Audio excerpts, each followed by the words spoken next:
Okay, so get ready, because today we're going deep, deep into a story. A real-life thriller. It's set in Houston, Texas, and it's got it all: love, betrayal, and a murder-for-hire plot. Yeah, it's a case that really shows how a seemingly perfect life can just completely unravel, you know? It really does. The story focuses on Valerie McDaniel. She's a successful veterinarian, and she gets caught up in this crazy plot orchestrated by her new love, a guy named Leon Jacob. So we're going to take a look at their relationship, what led up to this murder-for-hire scheme, and the tragic consequences that followed. And we'll be looking into like the psychology of it all, you know, like the manipulation, the legal stuff, the ethical questions, all surrounding Valor's involvement. Yeah, there's a lot to unpack there. To set the scene, let's start with Valerie's life before things took a turn for the worse.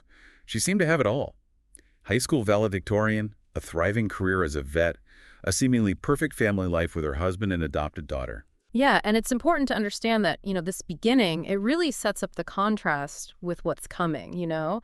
She had achieved, like, the American dream, right? But then her life took this sharp turn. Her marriage started falling apart. And the reason for that seems to be betrayal. She discovered her husband's infidelity. And in a really shocking way, too, through a phone call from one of his lovers. Wow, betrayal like that is just so traumatic, you know? It just shatters your sense of reality, makes you question everything, leaves you feeling vulnerable, like the ground has been pulled out from under you. Absolutely. Yeah, so instead of going into all the details of her divorce, I'm more curious about how this kind of betrayal might impact someone emotionally. Like, does it make them more susceptible to manipulation, for example? It's a really good question. Research suggests that when people are emotionally vulnerable, right, whether it's from betrayal, loss, or other trauma, they are definitely more open to manipulation. They might be looking for comfort, validation, a sense of normalcy, you know? And a manipulator can really exploit that. I see. And then we have Leon Jacob entering the picture. Our sources describe him as being a charismatic transplant surgeon, but they also reveal a pattern of behavior that's pretty concerning. There are allegations of stalking, domestic abuse, and control issues, all stemming from his previous relationships. Right. Those are definitely some red flags. It's really interesting from a psychological point of view. Why would someone like Valerie, who seemed to have a good life, be drawn to someone with such a troubled past? I know what you mean. It's not unusual for people, especially if they've just gone through a loss or a betrayal, to be attracted to partners who project strength or excitement, even if those qualities are masking something deeper, you know, something darker. So Valerie and Leon, they start this relationship. It seems to be very passionate, but also very volatile right from the start. On top of that, they're both dealing with conflicts from their previous relationships. Valerie's got co-parenting challenges with her ex-husband, and Leon's battling accusations from his ex-wife. It all just sounds like a recipe for stress and potential disaster. You're not wrong.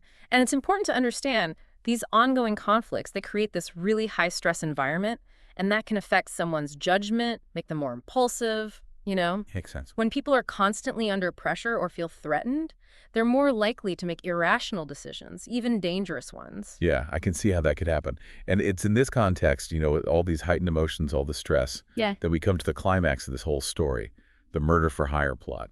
This is where Leon's desperation and maybe his distorted thinking takes over. He comes up with this plan to get rid of both his ex-girlfriend and Valerie's ex-husband. Wow. So he tries to hire a hitman. But the guy he thinks is a hitman turns out to be an undercover police officer. Talk about a twist. That's insane. This is actually a common tactic that law enforcement uses: sting operations to stop serious crimes like this. It also suggests that Leon was so desperate, you know, so detached from reality that he didn't even think to check out his hitman. Yeah, it's pretty unbelievable how this could have gone so differently if it wasn't for that undercover officer. But the big question is, where does Valerie fit into all of this? Was she a willing participant in Leon's plan, or was she manipulated into it? That's the big question, isn't it? And it leads us into this whole world of manipulation and coercion. Sources say that Valerie claims she was manipulated by Leon, you know, pressured into going along with this whole dangerous scheme. Okay, so let's look at that for a second. Mhm. We already know that their relationship was a roller coaster and that Leon had a history of, alleged abuse and those control issues. So how might those behaviors have played into manipulating Valerie? Sure. So manipulators often target people who are already emotionally vulnerable, right? They use tactics like charm, guilt tripping, threats, even what's called love bombing, which is like showering someone with way too much affection, all just to gain control and influence. And, given Valerie's experience with her husband's betrayal and the stress in her life, she might have been more susceptible to those kinds of things. So even if Valerie had doubts about the plan at first, it's possible that she was worn down over time by Leon's constant pressure and manipulation. Exactly. One of the things that makes a manipulator so good at what they do is their ability to distort reality and make the victim doubt their own perceptions. They might even isolate their victims from friends and family, which makes them even more dependent and vulnerable. So in Valerie's case, all that constant stress she was under, combined with Leon's manipulation, could have trapped her in a situation where she felt like she had no options and her sense of reality was messed up. That's a scary thought. It makes you think like, did she even realize she was being manipulated? It's definitely possible. Fear can be really powerful, especially when someone's threatened or exposed to violence. And we can't forget Leon was also dealing with his own legal issues with his ex-wife, which just added another layer of pressure and maybe even desperation. Right? His own legal problems could have made him even more desperate and more willing to go to such extremes. It's like a huge warning sign that when emotions run wild, especially anger and fear, they can lead to really bad consequences. Absolutely. And it's important to remember that manipulation in itself is a form of abuse. It can really damage a victim's mental and emotional health. For sure. Let's change gears a little bit and talk about the legal side of all this. Valerie was arrested and charged with solicitation of capital murder. That's a serious charge anywhere, but especially in Texas. But then she took her own life before the case even went to trial. So what would the legal situation have looked like for her if she had lived? Well, solicitation of capital murder in Texas, that can land you in prison for life.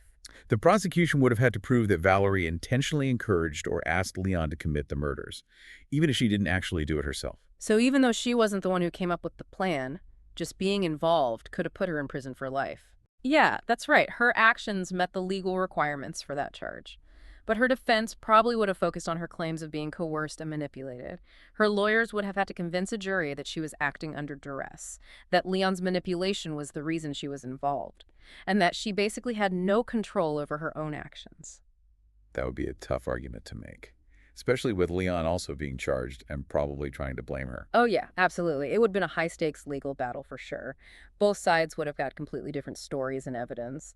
In the end, the jury would have had to decide if Valerie was a willing participant or a victim of manipulation caught in a web of fear and control. Sadly, we'll never know how the legal system would have judged her in the end. It really shows that justice isn't always so clear-cut, right? There's so much gray area, and the legal system has to deal with that complexity when it's trying to figure out guilt and responsibility. Exactly. And in cases that involve manipulation, those lines get even blurrier. It raises these really tough ethical questions. And that brings us to the core ethical problem with this whole case. Some people believe Valerie was a victim, while others say she was a part of the plot. How do we make sense of these two completely opposite viewpoints? It's a hard question.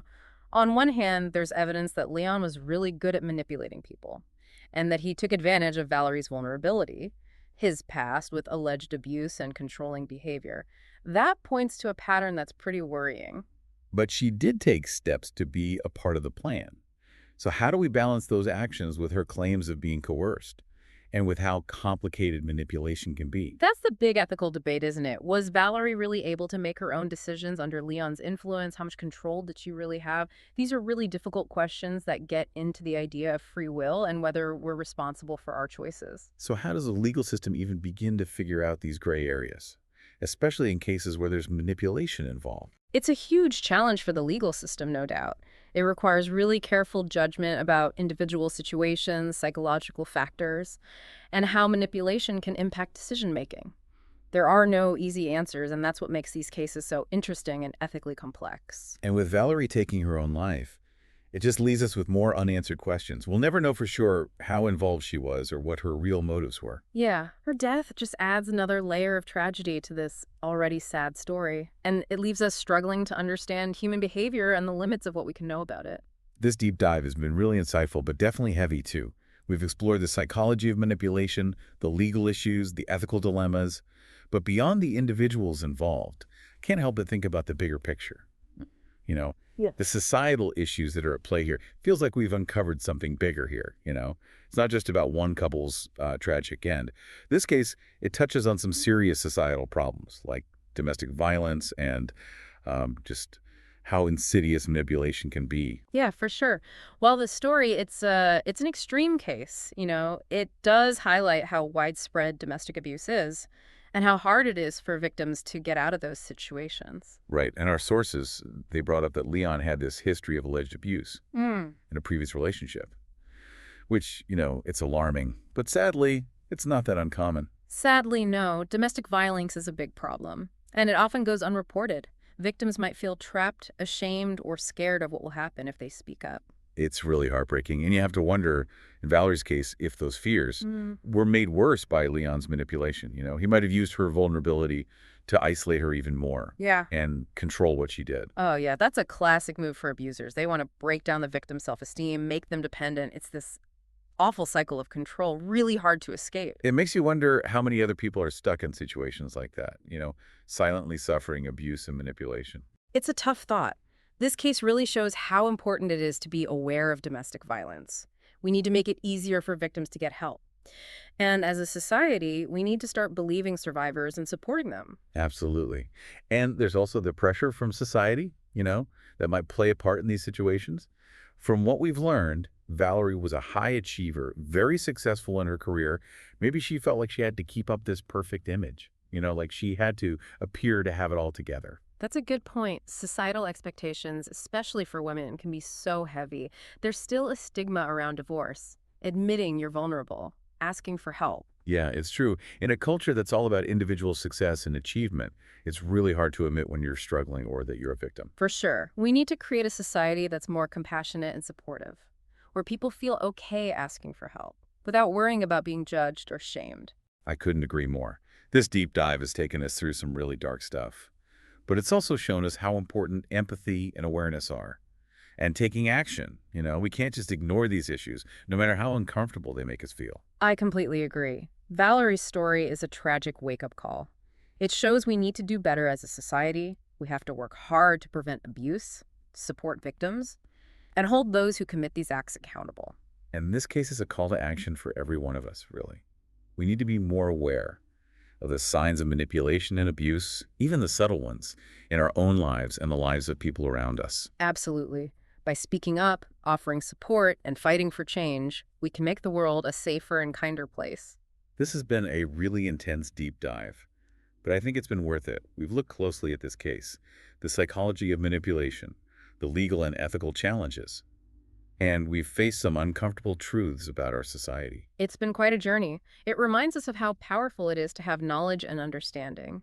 Thanks for joining us on this deep dive into Operation Murder. We hope this has made you think about things in a new way, sparked your curiosity, and left you feeling like you want to make a difference. Remember, knowledge is power, and when we understand the complexities of these issues, we can start to really make a change.